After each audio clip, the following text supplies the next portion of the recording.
नमस्कार साथियों एवं हरियाणा न्यूज में आपका स्वागत है।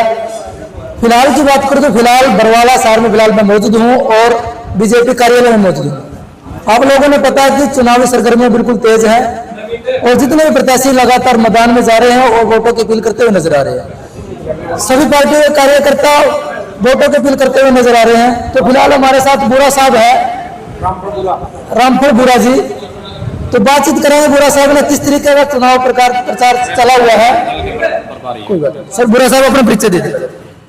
रामपुर बुरा, पूर्व प्रदेश महामंत्री, किसान मोर्चा, बीजेपी हरियाणा, चुनाव प्रभारी, खरक मतलोडा मंडल, विधानसभा कुलाना। जी सर। अच्छा सर, बुरा साहब शुरुआत कर लेते हैं। तो किस तरीके का फिलहाल चुनाव चला हुआ है?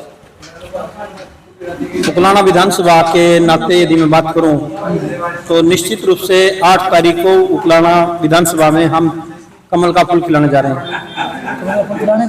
आज मेरे साथ यहाँ उपस्थित हैं खरक मतलोडा मंडल के महामंत्री भाई जोगेंद्र जांगड़ा जी, किसान मोर्चा के मंडल के अध्यक्ष भाई बलजीत शिवात जी, हमारे यहाँ चुनाव कार्यालय के प्रभारी भाई होशियार सिंह जी, रमेश कुमार जी हमारे एससी मोर्चा के मंडल के अध्यक्ष भाई रोशन जी। अच्छा, आप इस तरीके से ना इतना बड़ा दावा कैसे कर रहे हो दावे के साथ कि हम कमल का फूल खिलाने जा रहे हैं? किस तरीके का दावा कर रहे हैं? दूसरी बार फिर हरियाणा प्रदेश में भारतीय जनता पार्टी स्पष्ट बहुमत के साथ सरकार बनाने जा रही है। अनूप दानव जी जहाँ भी जा रहे विरोध बहुत ज्यादा हो रहा है। कोई विरोध नहीं, विरोध करने वाले कुछ कांग्रेस के लोग थे, वो शांत हो चुके हैं। जिन गांव में मंत्री जी का विरोद हुआ था उन गांव में जबरदस्त स्वागत और अभिनंदन पिछले 2 दिनों से हो रहे हैं। अच्छा, आप कह रहे कांग्रेस के लोग थे, वो कह रहे थे हम किसान थे, वो हमारे साथ शहीद हुए 750 किसान, हम उन चीजों को याद कर रहे हैं और हमारे सरपंचों को लटला के वो याद कर रहे हैं। तो इन पे क्या कहना चाहिए? किसान आंदोलन विपक्ष के द्वारा चलाया गया एक अभियान था और वो एक देशव्यापी अभियान बनाने की वो कोशिश की गई। उस अभियान के नाते भारतीय जनता पार्टी को देश में किस प्रकार से मतलब बदनाम किया जाए, नरेंद्र मोदी जी की छवि को किस प्रकार से देश में खराब किया जाए, किस प्रकार का मूवमेंट था। अच्छा। तो निश्चित रूप से भारतीय जनता पार्टी की जो सरकार चाहे केंद्र में है चाहे वो हरियाणा में है, हमने हरियाणा के या देश के किसान के खेत खलिहान से लेकर WTO तक का एक रोड मैप तैयार किया था। भारतीय जनता पार्टी चाहे देश में स्वामीनाथन कमीशन की जो रिपोर्ट थी चाहे उसको लागू करने की बात थी या किसान की आमदनी को बढ़ाने का जो भी विषय था, हमने उन सभी बिंदुओं पर माननीय प्रधानमंत्री जी ने और हरियाणा की सरकार ने माननीय मुख्यमंत्री श्रीमान मनोहर लाल जी के नेतृत्व में और वर्तमान के मुख्यमंत्री नायब सैनी जी के नेतृत्व में हम किसानों की दशा को स्थिति को सुधारने के लिए हर संभव भारतीय जनता पार्टी प्रयास कर रही है। नहीं, ये तो चीज मानना है ना, 750 शहीद हुए हैं किसान और सरपंचों को भी लाठीचार्ज करी गई है चंडीगढ़ के अंदर, इस चीज को तो मानोगे आप? जहां तक शहादत का सवाल है, जब कानून को हाथ में लेने का कोई भी आंदोलन प्रयास करेगा, लोकतंत्र की मर्यादा को हनन करने का कोई भी दल कोई भी आंदोलन उसको प्रयास करेगा तो निश्चित रूप से उसमें नुकसान होता है। भारतीय जनता पार्टी की मंशा, सरकार की मंशा किसानों पर लाठीचार्ज करने की मंशा नहीं थी, सरपंचों को परेशान करने की मंशा नहीं थी। ये इस प्रकार का जो अनर्गल आरोप है वो विपक्ष द्वारा लगा के भारतीय जनता पार्टी को बदनाम करने का एक सुनियोजित एक षड्यंत्र है। अच्छा जी। सरपंच लगातार जितने सरपंच की बात करा, कुलाना हल्के की बात कर लेते हैं, कांग्रेस का समर्थन करते हुए नजर आ रहे हैं। कुछ एक तो कांग्रेसी भी होते हैं भाई। अच्छा। लेकिन भारतीय जनता पार्टी के समर्थन में भी कम पंचायती नहीं है। अच्छा। जन समर्थन भारतीय जनता पार्टी के साथ है। गांव का हाड़ी पाड़ी गरीब गुरबा वो भारतीय जनता पार्टी की नीतियों से प्रभावित है, नरेंद्र मोदी जी की नीतियों से प्रभावित है। गांव का जो सामान्य किसान है, गांव का जो मजदूर है, गांव का जो अंतिम व्यक्ति है, उसकी चिंता भारतीय जनता पार्टी ने की है।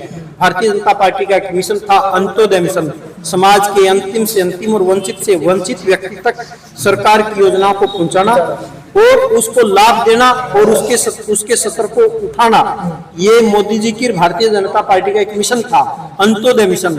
और मनोहर लाल जी माननीय मुख्यमंत्री हमारे उस मिशन के राष्ट्रीय संयोजक होते थे, तो उनकी भी इच्छा थी कि मैं समाज के वंचित व्यक्ति को मैं लाभ दूं और वो हमने प्रयास किया है और वो बदलता हुआ हरियाणा और बदलता हुआ भारत आपके सामने है। 12,000 प्लस जीत रहे हैं अनूप।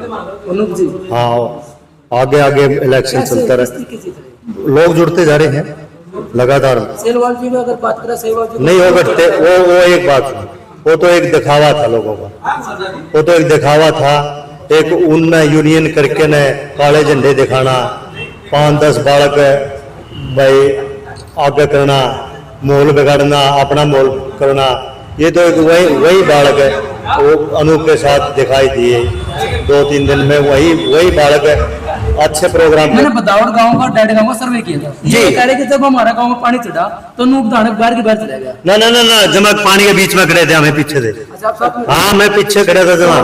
अनूप बात छोड़ो मंत्री साहब, जमा रोड के ऊपर पानी पे पट्टा को लग रहा अपना जी हाईवे पे, जमा सारे लोग भी गल्ला गाँव के भी। कांग्रेस की बहुत बड़ी नेता भी है कुमारी शैलजा, भाई उसको पर टिप्पणी की जा रही है, क्या कहना टिप्पणी चाहिए? मैं बता दूं, भारतीय जनता पार्टी देश की क्षत्रिय पार्टी है और इस चुनाव में कांग्रेस का घर का घेर बना देंगे। अच्छा। हाँ, ये मेरी रिकॉर्डिंग तो सारी कांग्रेस ने सुना दे। अच्छा। हम कड़िया ना कड़िया दबते। बीजेपी का जलवा है।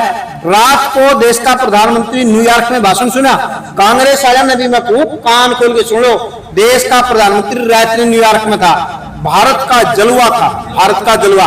और राहुल गांधी 10 दिन पहले अमेरिका में क्या क्या है, रिजर्वेशन खत्म कर देंगे, चीन के दल्लो, पाकिस्तान के दल्ले, ये भारत का स्वाभिमान को खराब करने का काम श्रीमान राहुल गांधी करता है। भारत की प्रतिष्ठा को खराब करने का काम राहुल गांधी करता है। भारत की प्रतिष्ठा को धूमिल करने का काम कांग्रेस पार्टी करती है, करती रहेगी और करती थी। आज दुनिया में यदि स्वाभिमान बढ़ा देश का तो नरेंद्र मोदी जी ने बढ़ाया है, निश्चित रूप से बढ़ाया है। कल रात को न्यूयॉर्क में प्रधानमंत्री का ग्रांड वेलकम दुनिया ने देखा। क्वाड की मीटिंग में प्रधानमंत्री जी नहीं साहब, गए। आपने मेरा क्वेश्चन काट दिया सर। मैंने पूछा कि शैलजा को टिप्पणी की जा रही, शैलजा के ऊपर जातिवाद सूचक गालियां भी दी जा रही, उस पर क्या कहना चाहिए? भारतीय जनता पार्टी हर वर्ग का सम्मान करती है, किसी वर्ग के प्रति टिप्पणी नहीं करती। कांग्रेस पार्टी में आज केवल बाबू बेटा, सिर्फ भूपेंद्र हुड्डा जी, दीपेंद्र हुड्डा जी 2 का चुनाव है। ये बाबू बेटा एंड सन्स प्राइवेट लिमिटेड एक कंपनी बन चुकी है, उनका चुनाव है। कांग्रेस पार्टी का कोई चुनाव इसमें हरियाणा में नजर नहीं आ रहा। और दलितों का अपमान करना, कांग्रेस के शासनकाल में जब हुड्डा साहब मुख्यमंत्री थे तो उनके ऊपर हमले हुए हैं और इस प्रकार की कई घटनाएं घटी हैं। तो मृतकों कांड था, बगाना कांड था, डाबड़ा कांड था, दुलिन्ना कांड था, गुहाना कांड था, कितने कांड हम गिना सकते हैं। जब कांग्रेस की सरकार में दलित भाइयों के ऊपर हमले किए गए, उनके ऊपर अच्छी टिप्पणियां की गई, और उसी कड़ी में आज फिर कांग्रेस के लोग दलित समाज का अपमान करने पर उतारू हैं। भारतीय जनता पार्टी दलित भाइयों के साथ खड़ी है। गांव के दलित से लेकर देश के, हरियाणा, भारत के कोई से भी दलित का समाज का कोई व्यक्ति है, भारतीय जनता पार्टी उसके साथ खड़ी है। हम शैलजा जी के जो किए गए अपमान है, भारतीय जनता पार्टी उसकी कड़े शब्दों में निंदा करती है। जयप्रकाश जेपी के ऊपर बात कर लेते हैं। हमारा सांसद साहब हिसार से, उसने भी टिप्पणी करके महिला के ऊपर भी, और एक नई वीडियो भी आ रही है, एक बुजुर्ग को लात भी मारी गई है, उस पर क्या कहना चाहिए? इब्बे तक ये है, ये तो ट्रेलर है इनका। अच्छा जी। अभी फिल्म बाकी है, अच्छा, फिल्म बाकी है, अभी ट्रेलर है। ये तो कैसे? लात मारने, गाड़ बकना, चाहे जेपी हो चाहे इनके बड़े नेता हो, ये तो इनका खानदानी काम है, ये तो नई बात थोड़ी है। अच्छा, खानदानी काम है। इनका खानदानी काम है भाई। इनकी ग्रीन ब्रिगेड भी आती थी, गांव में उत्पात मचाने, तोड़ फोड़ मचाने, ये तो इनका खानदानी काम, परम धर्म है इनका। तो आप क्या सोच रहे कि कांग्रेस आगे तो ये काम हो जाएगा? बिल्कुल होगा, लेकिन इसे कर्म खड़ादादी पुस्तक का मुंह देख लिखा आएगी नहीं। निश्चित रूप से भारतीय जनता पार्टी की तीसरी बार फिर हरियाणा में सरकार बनने जा रही है। देखो, बहुत बड़ा दावा कर रहे हैं और उन्हें कहना यह है कि 36 बिरादरी का साथ है बीजेपी को, ना कि किसी एक कौम का। 36 बिरादरी का सहयोग हमें मिलेगा, भरपूर मिलेगा, पूर्ण बहुमत से सरकार बनाएंगे हरियाणा के अंदर, इनका ये कहना बीजेपी सरकार। आप लोगों का क्या कहना, कमेंट बॉक्स में राय जरूर दिए और वीडियो में शेयर कर दिए। जय हिंद, जय भारत।